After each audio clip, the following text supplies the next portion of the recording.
حکیم صاحب یہ بھی بتائیں کہ جو پاکستان کی سیاسی جماعتیں تھیں جو اس وقت آزاد کشمیر میں کام کر رہی تھی اور ان کا مستقبل آپ کیا دیکھتے ہیں؟ کیا وہ ختم ہو جائیں گی یا ان کا مستقبل کیا ہے؟ یہاں تک آپ نے بات کی جی کہ جو فرنچائز ہیں پاکستان مسلم لیگ نون کی، پاکستان پیپلز پارٹی کی اور پاکستان تحریک انصاف کی، ان کا مستقبل کیا ہوگا؟ تو آزاد کشمیر ایک ایسا خطہ ہے یہاں پہ اسلام آباد کی پولیٹیکل پارٹیز کے ساتھ ہی جو بھی پولیٹیکل پارٹیز وہاں اقتدار میں آتی ہے تو مظفر آباد میں اسی کو اقتدار ملتا ہے۔ ٹریک ریکارڈ آپ دیکھ لیں، 85 میں پاکستان میں ماشاء اللہ تھا تو یہاں سکندر حیات تھے، پھر وہاں پیپلز پارٹی آئی تو ممتاز حسن راٹھور بنے، جب بینظیر کو گھر بھیج دیا گیا 58-20 استعمال کر کے تو اس کے مد مقابل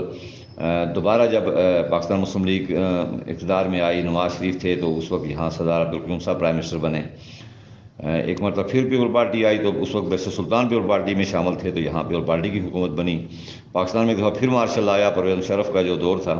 تو یہاں مسلم کانفرنس کی حکومت بنی، اور مارشل اللہ کے بعد جب یہاں دوبارہ معاملات 2006 میں بھی یہاں یہی پوزیشن تھی، مسلم کانفرنس کی حکومت بنی، اور پھر 2006 سے 2011 تک 4 حکومتیں تبدیل ہوئیں تو پاکستان میں اس وقت پیپلز پارٹی کی حکومت تھی، تو اس وقت درمیان میں پیپلز پارٹی کو بھی معاملات ان کا بھی پرائم منسٹر آیا، اور پھر وہاں یہاں پہ 2011 سے 2016 تک پیپلز پارٹی کی حکومت رہی جو کہ اس وقت پاکستان میں پیپلز پارٹی کی حکومت تھی۔ 2016 میں یہاں نون لیگ اقتدار میں آئی کیونکہ اس وقت پاکستان میں نون لیگ کی حکومت تھی۔ تو یہ تو ایک یہاں ماحول ہے کہ وہاں جو جماعت ہوتی ہے وہاں یہاں اسی جماعت کو آن کیا جاتا ہے، اور اسی کو دیکھ کے یہاں کے جو سیاسی جماعتوں کے ورکر ہوتے ہیں جن کو ٹکٹ دیے جاتے ہیں اسمبلی کے، وہ اپنا فیصلہ کرتے ہیں، اور سیاسی جماعتوں کی اکثریت اسی کے حساب سے فیصلہ کرتی ہے۔ اب یہ جو رکھا ہے انہوں نے، جو اب 71 یا 74 سے پہلے یہاں 47 سے لے کر 74 کا جو عرصہ ہے یہاں آزاد کشمیر مسلم کانفرنس پر کیا گیا یہ کہ مسلم کانفرنس کو اقتدار میں لایا جائے۔ اس وقت ہر چیز مسلم کانفرنس کے گرد گھومتی تھی، درمیان کا کچھ عرصہ اس کا چھوڑ کے خورشید کا۔ تو اب بھی یہاں ایک ایسی پولیٹیکل پارٹیز جو ریاستی جماعتوں پہ اگر ہاتھ رکھا جا رہا ہے تو ایسی صورت میں یہ کیا جا رہا ہے کہ جو پارٹیز ہیں پاکستانی جماعتوں کی فرنچائز ہیں ان کو محدود کر دیا جائے گا۔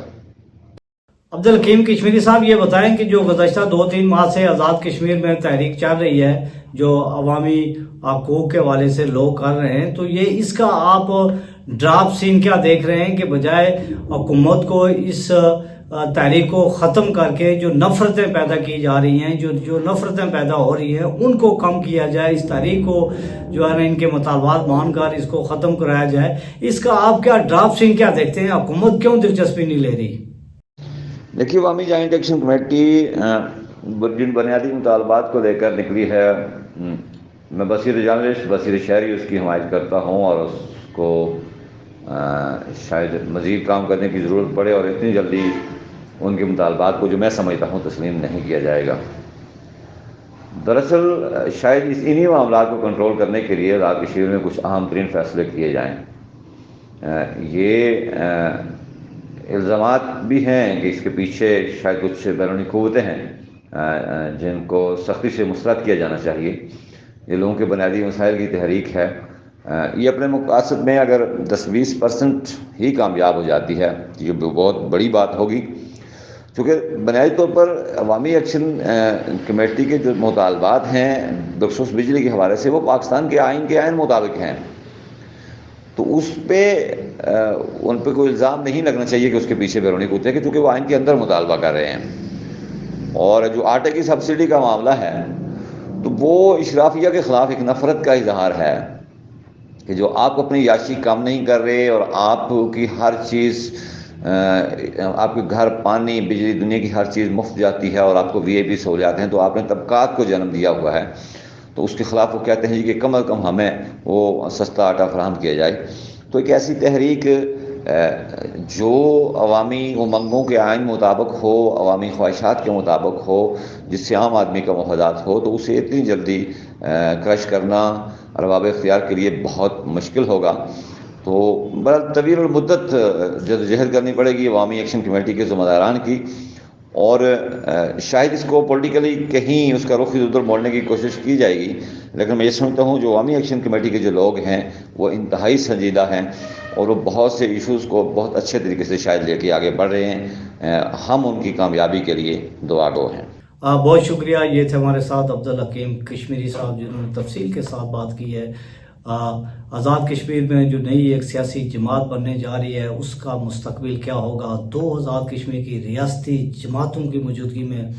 تیسری ریاستی جماعت کی ضرورت کیوں پیش آئی، اس سے کیا کام لیا جائے گا، ان کے مقاصد کیا ہوں گے اس نئی کنگز پارٹی کے، اور جو آزاد کشمیر میں اپنے حقوق کے لیے جو تحریک شروع کی گئی ہے اس کا مستقبل کیا ہوگا، کیا حکومت اس کو ختم کر پائے گی یا نہیں کر پائے گی، کیا حکومت اس تحریک کو ختم کرنے کے لیے لوگوں کے مطالبات ماننے کے لیے سنجیدہ ہے بھی یا نہیں، اور آزاد کشمیر میں جو سیاسی جماعتیں ہیں مسلم لیگ نون، پاکستان پیپلز پارٹی اور P T I, Azad Kashmir کا مستقبل کیا ہوگا، کہ ان سیاسی جماعتوں کے ختم ہونے سے ان سیاسی جماعتوں کے کارکنوں پر، ان پارٹی قائدین پر کیا فرق پڑے گا، یہ آئندہ پروگرام میں ہم ڈسکس کریں گے. زاہد تبسم کو کشمیر ایکسپریس ڈیجیٹل سے اجازت دیجیے. اللہ حافظ.